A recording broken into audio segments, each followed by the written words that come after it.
Hey everyone, it's Brooklyn here for MrJordilicious, and today I'm here to take over and talk about the release of the successor to facerig. That's right, Animaze is now available as early access to everyone.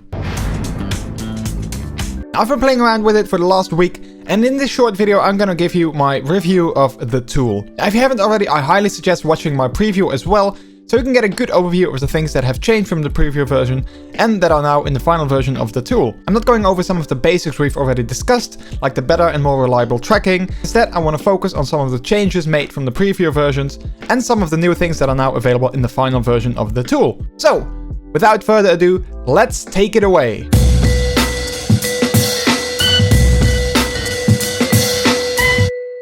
I want to start this review by disclosing that I've been given early access to Animaze by the development team behind it, for which I want to thank them. However, I won't let this influence my opinion of the tool, and I will still give you my honest opinion on it. Also, due to the limitations of Steam Workshop items, while I technically was able to test the import feature, I couldn't import my own model, seeing as I don't have the source files to convert it to an Animaze model. Unfortunately, if you used a custom model in facerig that you didn't make yourself, the creator of it has to prepare and convert it for use in Animaze.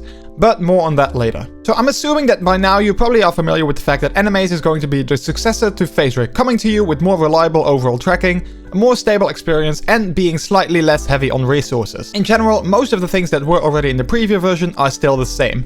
Yes, the tool is still subscription-based, though they did listen to feedback and changed a few important things. However, there are also some significant other things that have been added or changed from a preview version that I used. One major thing is the addition of advanced tracking options. In the preview version, these slide-ins were absent, but the team has brought them back in this final release of the app. If you've used facerig before, you are probably familiar with these sliders, which allow you to set your avatar movements a lot more accurately. On top of that, the iPhone bridge option is now also available. This allows you to use your iPhone as a webcam or tracker for Animaze. So even if you don't own a dedicated webcam, you can still use the tool if you have an iPhone. Of course, this was also possible when using a third-party tool like Apple Cam to turn your iPhone into a webcam, but it's still nice that the Animaze team made a dedicated app just for this purpose. I have to say that I'm very impressed with this feature. Connecting to your phone is pretty simple, though I feel the interface could have been a bit more clear with a less technical name for the hardware through which you connect. Initially, I didn't get a QR code to connect, but this turned out to be because my Ethernet card was selected instead of my Wi-Fi one. Now, I am a pretty technical wolf, but someone with less knowledge may not be able to figure this out on their own. Once you connect to the app though, things work smooth and it's a very solid way of using a tool when you don't own a dedicated webcam. Now all you need is a place to mount your phone and you're good to go. As you can see, the interface of the app still looks pretty much the same from the preview version, but there is one big addition that you haven't seen before.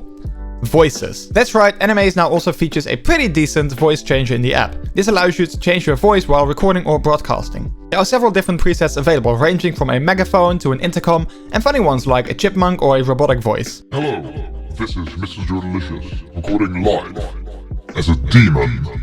Welcome, this is MrJordilicious, recording live as an announcer. Hey everyone, it's MrJordilicious recording live as someone who is dizzy. In general, you probably don't want to use these voices by default when streaming, but they are a fun little addition to add a bit more character to your recordings or streams. One thing I would have liked though, was if they added more character-specific voices. A wolf character sounding more wolf-like, the vampire having more of a foreign accent, or even this certain political figure that has his own voice. And I have to say, one pretty big downside for streamers is that these voices don't seem to be triggered with the hotkey.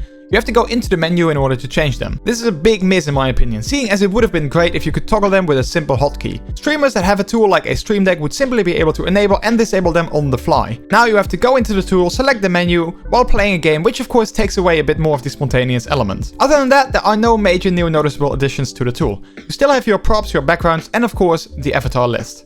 Now let's talk a little bit about the thing that most people talked about during the initial announcement and preview phase, the subscriptions. Yes, the tool is still subscription based with no option of a single time purchase. However, the team did listen to feedback and made some changes to the subscription model. I think the biggest change is that the basic plan, which is now called the Plus plan, is basically going to be good enough for most streamers. You get all the features of the VIP plan, including now 60 FPS support. The VIP plan is now basically only needed when you make over $500 a month with your content, or if you want to have early beta access to the tool. Other than that, you don't really miss out on anything. I think this is a good step as the Plus plan is pretty affordable at $20 a year. Plus, facerig users get 50% off the first year now as well, so it comes down to $10 for the first year of Animaze. If you don't want to or you simply cannot pay for the tool, there's also some changes to the free tier. The time limit is still there, but it has been doubled and is now 90 minutes per broadcasting session. And importing avatars is free to do if you do so from the Steam workshops, which goes for all tiers by the way. Now, the time limit might still throw people off, but technically you can circumvent this by just capturing the Animaze window in OBS and cropping out the sides that you don't want to see. It's not the most elegant way of doing things, but it does work. Sort of ironic though that the team thought of this themselves probably and implemented the feature for a secondary render window. However, that is only for subscribers. While I'm guessing that a lot of people will probably still not like the subscription-based model for Animaze, I do believe that the team has listened to feedback. While personally I would also still prefer a single-time payment option for the tool, the price for a yearly subscription is very doable, especially when you use the app very often. One of the downsides though is that the models of facerig are not compatible with Animaze, which I think can be a big problem. People who have commissioned models might have to go back to the artist to ask them to convert it, which can be an extra hurdle to take and sometimes may not be even possible for various reasons. While there are a lot of default avatars already in the tool and the customization options are still very solid, having your own personalized avatar is obviously a big win. The performance is still great and tracking works a lot smoother compared to facerig as well. I think ultimately whether or not you should upgrade comes down to a few things. Do you have any issues with facerig in terms of performance, and can you convert the avatar that you already use? If so, I'd say Animaze is a very good option to use. However, if you still use facerig and you have no issues with it whatsoever, there's not really a big reason to upgrade, especially now that facerig support has been extended throughout 2021. The team at Animaze already posted a roadmap as well of things they are planning to implement, so be sure to check that out to see if a feature that you're currently missing might make it into the tool sometime in the future. I want to thank you so much for watching this Animaze review. If you have any questions or you just like to hang out with this good looking wolf yourself, you can catch me or MrJordilicious himself on Twitch every Monday, Wednesday and Friday. Or you can find MrJordilicious also on Twitter or Discord. Links to both of them are in the description down below, where you're also able to ask any more questions you might have about Animaze. I want to thank the team at Animaze again for providing me with early access to the tool, which allowed me to create this video. For now, I want to say thank you so much for watching. This was Brooklyn reporting live for MrJordilicious. See you next time. I can be that guy. Hey, you want to take a picture with me, with Spider-Man? Like, I'm the actual real deal, you know, I am Spider-Man. That's me.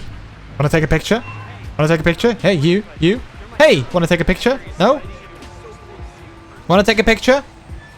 Miss? No? Hey, you, dude, want to take a pic? No. Okay.